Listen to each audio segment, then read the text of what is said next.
Hello everyone, Charles Watts here, the Arsenal correspondent at Goal, joining you on Wednesday. We are halfway through the week and Arsenal have made their first significant, I would say, summer signing of the window. Hot on the heels of Marquinhos joining.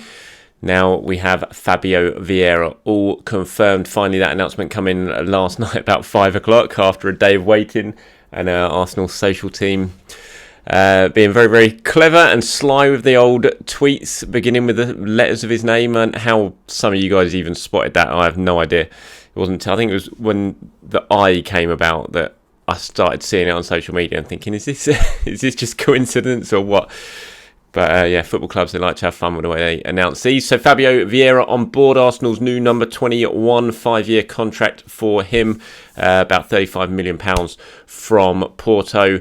Very, very talented player by all accounts, I have to say. As I said initially when we first were linked with him, I didn't really know much about him, never really seen him play. So I'm as excited as all as you to see what he has about him. But certainly speaking of people over in Portugal that I very much respect when it comes to their footballing opinions, they are saying that Arsenal have got one hell of a talent on their books. Whether he hits the ground running, we'll have to wait and see. Obviously, it's a big move coming over to Premier League. He's still a very young player, not that experienced when it comes to senior football.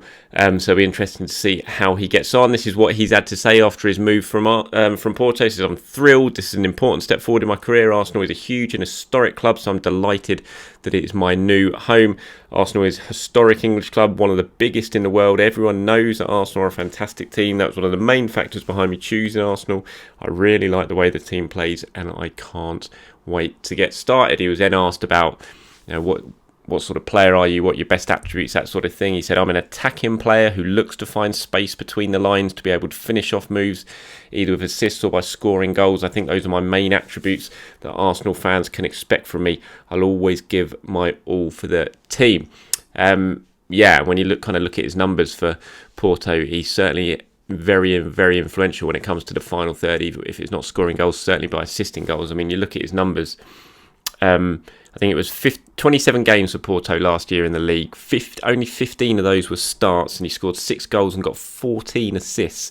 And Orbinho, who a lot of you might follow, if you don't, you should do, over on Twitter, Arsenal fan, works for Opta, very, very good when it comes to stats. He put a tweet together yesterday with minutes per assist in the top 7 European leagues for last season, and Fabio Vieira's top with an assist every 95 minutes in the league, and that puts him ahead of Dembele second, 109, Tete third, 117, Success, I think that's Isaac's Success, maybe 130. Then you go down, you've got Müller, Gakpo, Pogba, Messi, one assist every 154 minutes. So right at the very top of that list, Fabio Vieira with an assist every 95 minutes. And when you look at what Edu had to say about him yesterday on his video, on his interview that he did that went up on Arsenal.com, and he talks about how Arsenal went into this window thinking it was essential that they got someone who can play in the pockets in that sort of final third between the midfield and attack and can really link things up. He kind of compared him, said probably the player he's most similar to in the squad right now is Odegaard. I mean, Odegaard's very much got that number. You kind of feel like the number 10, but the way Edu was talking and the 4-3-3 system that Arsenal are playing at the moment under Arteta, it very much feels like the Vieira is being earmarked for that role alongside Odegaard in that sort of number 8 role. When you got Thomas Partey as the out-and-out holder, then potentially Odegaard and Vieira ahead of him. Which certainly, you think of those two players and the qualities that they have that we certainly know Odegaard has, and it looks like that Vieira has. That could be very, very creative for Arsenal, create an awful lot of chances, and that's what Arsenal need. There's no doubt about it. Creativity's been lacking in this team for a while. It has improved, no doubt about it. It has improved in the last year or so, but the addition of Vieira, you'd think, is certainly going to kick that on another level. Mikel Arteta, speaking about it, said, "I'm very excited that we have identified and signed such a special talent. Fabio is a very creative player that will bring high quality and versatility to our attacking play. We welcome Fabio and his family to our club and looking forward to starting with him ahead of the new season." He talks there about the versatility, and I think that's a big thing for Arsenal, bringing him in, because he can play at number 10, he can play play at number 8. He can play out wide. He's even played as a second striker, I believe, for Porto as well. So he can play in an awful lot of those positions. I know a lot of you sort of looked at the pictures that have come out from him, and he looks a bit slight. He's not exactly built or anything like that, and you kind of worry about his physicality when it comes to the Premier League. But again, from talking to people over in Portugal who very much watched him play week in, week out, they said you don't have to worry about him in terms of his ability to fight and the way he goes into tackles and the way he presses, because apparently he's very, very good at that. And you don't always have to have a massive frame to be good at that. I think back to players like Alex Hleb, for example. Looked like you could kind of just push him over when he was at Arsenal, but he still was just that low centre of gravity. The way he turned away from players, it was just virtually impossible to get the ball off, and hopefully that's what we see with Vieira as well. So good to see something's been done. Really exciting signing. One like we all saw just came out of the blue. Really, there hadn't been any links. And I think that's kind of added to the excitement about this signing. It's a bit of a mystery one, but looks like Arsenal have certainly got a very talented player on their books. Like I said, 5-year contract for Fabio Vieira. Okay, so from one signing confirmed to one possible signing, and that is Raphinha at Leeds. Now that has moved forward in the last sort of day or so. A bid has now gone in for Fabio Vieira. That was reported by David Ornstein over at The Athletic last night. Not sure on the actual figures yet. That hasn't come out, but it wasn't enough. Leeds have rejected it, but I don't think that's the end of the story. When it comes to, it's like when you're buying a house, isn't it? You're not putting in an offer straight away that you really hope. You've got to start at a negotiating point. I think if you put a bid in for a player this early in the window and it gets accepted straight away, you've probably bid a little bit too much, to be fair. So there's always going to be these bargaining processes going on between the selling club and the buying club, and this, I can't imagine this is just going to be a one bid. Then Arsenal are going to sort of accept defeat and go away and look at other players. They're certainly going to remain interested in Rafinha. He's a player they want. He's a player Mikel Arteta wants, and it's just a case of seeing what they can get done with Leeds. Leeds have every right to play hardball because he's still got 2 years left on his contract, and he's an important player. They didn't get relegated last season, so they're not in any need to sell. It appears there's interest from elsewhere. We know the whole Barcelona thing, that's not moving forward at the moment. Barcelona haven't come back in and been able to even hint that they're going to be able to offer the sort of money that Leeds are going to want for Raphinha. But Tottenham are lurking in the background. Chelsea have been linked as well. So Leeds, it's still very early in the window. Leeds don't have to do anything stupid unless Arsenal come in and put in a bid that hits their valuation, which some people have suggested. I saw Romano was suggesting possibly it's up to around sort of 65-70 million for Raphinha. I'm not sure Arsenal would go that high. I'd be surprised, but again, it's all negotiation, it's all tactics. You go in with a certain bid, then you see where if you can meet in the middle, come to some sort of compromise, and that's what the next few weeks are going to bring. It's not going to be, well, you never know. I was going to say it's not something that can be sorted like that, but you never know. If Arsenal do bid the second bid is something that find acceptable, then it could be done like that. But it just feels like one that we're probably going to have to be a little bit patient with over the coming weeks to see if an agreement can be reached. I've said it before. I think it'd be a fantastic signing. I'm all in on this one. I think it'd be a really, really good arrival for Arsenal. I think he'd transform the attacking options, even if he's not starting some games. Just the option of being able to bring on a player of Rafinha's quality would be, it just kind of transform things in terms of what the options Mikel Arteta has at his hands to be able to change games in the second half. And I don't necessarily think that you can't play Saka and Raphinha together at all. You can move Saka over to the left if need be. You have Saka on the right. You've got Odegaard and Vieira behind, floating around behind, and whoever's going to be up front, Jesus, whatever, if that gets done. You kind of just look at that attack and you think there's goals in it, there's creativity in it, there's the ability to run at players in it. It just looks strong. And you've got Martinelli, Smith Rowe and people like that as well to throw into the mix. And it just looks like a strong attack. I think if you can get Raphinha over the line, you can get Jesus over the line, then Arsenal are going to be going into the season looking a hell of a lot stronger than they were last season, and looking like a team who could score plenty of goals and create plenty of chances, which again, when you look at last season, you never really thought that.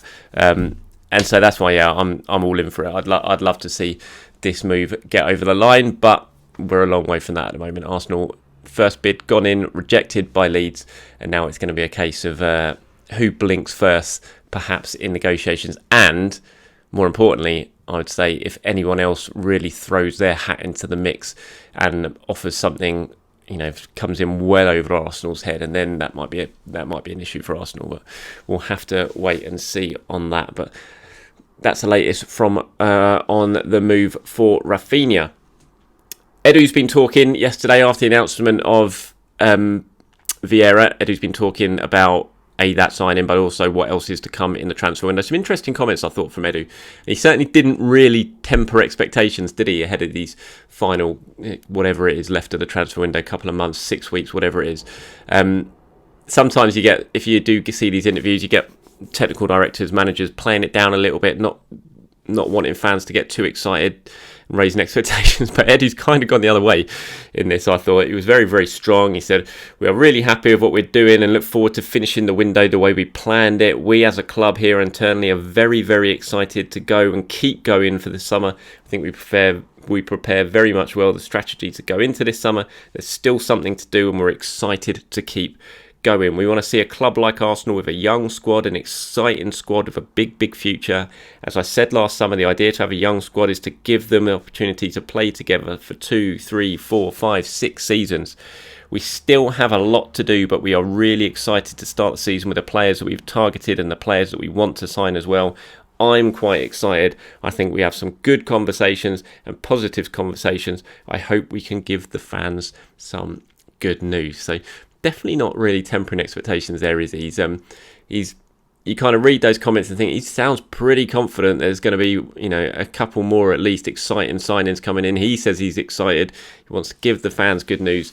And it was certainly watching that video yesterday, watching that interview. It was what I took away from it was it just felt like there's quite a bit more to come from Arsenal in this transfer window by the way that Eddie was talking. I mean, he knows exactly where they are in terms of Raphinha and what potentially it's going to take. He knows exactly where they are with Gabriel Jesus and what's it going to take. We all, we hear bits and pieces as journalists and that sort of thing, but he's a person who knows exactly what's going on. And I just felt like watching that interview that he's pretty confident of being able to get some of his priorities, if not all of his priorities, done this window. And if he does manage to do that, like I said, I think Arsenal are going to be very, very strong going into the new season. He also talked about other stuff. He talked about how he's still 100% committed to youth and that. And when you look at the signings Arsenal have done already this window, Marquinhos and Vieira, that's a 19-year-old and a 22-year-old, adding to the players that they brought in, the 6 players they brought in who were all under 23 last summer. That sort of ethos that Arsenal are working to, that transfer strategy, is obviously continuing. It was very, very clear last summer, despite the rubbish that Jamie Carragher and Gary Neville spouted at the earlier part last summer, sort of this time last year, or whenever it was after the Brentford game, wasn't it, on the opening day, when they said they didn't know what Arsenal, couldn't work out what Arsenal's transfer strategy was, which was just so baffling because it was so clear for everyone to see. And that strategy that they did put in place last summer is clearly continuing now. And when you look at the players they're going for, Jesus, Raphinha, neither of those two are over 25, so they're all young. They're all players that can continue to grow together. One player who is older than that, who's going to be joining, is Matt Turner. I think Matt Turner's 28, the American national team goalkeeper. That still hasn't been confirmed by Arsenal, even though it's been done for so long now. But I think we're very, very close to that being confirmed. I believe that Matt Turner will be at Arsenal tomorrow, which is Thursday. It's either today or tomorrow that he's arriving, but he's definitely arriving this week to, sort out all the formalities on his move, and then it will be officially announced by Arsenal. He's going to be 28, so he's going to be one of the elder statesmen in this Arsenal squad. Experienced, obviously, US national team, so he'll be able to bring that experience into the dressing room and hopefully make a big, big impact, even if he's not going to be first choice. But I think certainly we'll see a lot of him next season in the cup competitions anyway. But so yeah, he is arriving this summer. I expect that's probably the next deal we might hear confirmed by Arsenal in terms of incomings or outgoings. But there's also Matteo Guendouzi's move to Marseille, which is also due to be confirmed very, very soon, although we know it's already been done. He's basically been a Marseille player since last year when he signed that loan deal with the obligation clauses. But I believe that's also in the works of being confirmed and finally announced by Arsenal as well, that he has officially joined Marseille on a long-term deal. So I think those two are probably the ones we're going to hear next in terms of any significant transfer business for Arsenal. The Matt Turner incoming, the Matteo Guendouzi outgoing. But obviously we'll have to wait and see and keep keep an eye on what's going on elsewhere with the big moves of the summer with Raphinha and Gabriel Jesus and anyone else that could potentially come in. Thanks for watching, everyone. Appreciate your time. As always, anything you agree with, disagree with, let me know as always in the comments below. Always good to get your guys' opinion. Go out, enjoy yourselves, enjoy the summer, everyone. Enjoy the sunshine today. Have a drink. I'll speak to you later.